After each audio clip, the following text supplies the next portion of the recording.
بشنو از نی چون حکایت می کند، از جدایی ها شکایت می کند. کز نیستان تا مرا ببریده اند، در نفیرم مرد و زن نالیده اند.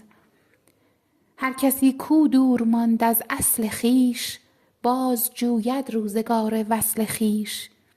من به هر جمعیتی نالان شدم، جفت بدحالان و خوشحالان شدم. هر کسی از ظن خود شد یار من، از درون من نجست اسرار من.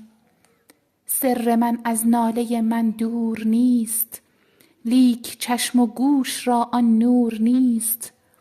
تن ز جان و جان ز تن مستور نیست، لیک کس را دید جان دستور نیست.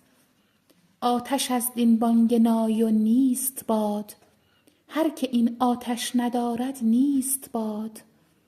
آتش عشق است کاندر نی فتاد، جوشش عشق است کاندر می فتاد. نی حریف هر که از یاری برید، پرده هایش پرده های ما درید. همچو نی زهری و تریاقی که دید، همچو نی دمساز و مشتاقی که دید. نی حدیث راه پرخون می کند، قصه های عشق مجنون می کند. محرم این هوش جز بی هوش نیست، مر زبان را مشتری جز گوش نیست. در غم ما روزها بیگاه شد، روزها با سوزها همراه شد. روزها گر رفت گو رو باک نیست، تو بمان ای آنکه چون تو پاک نیست.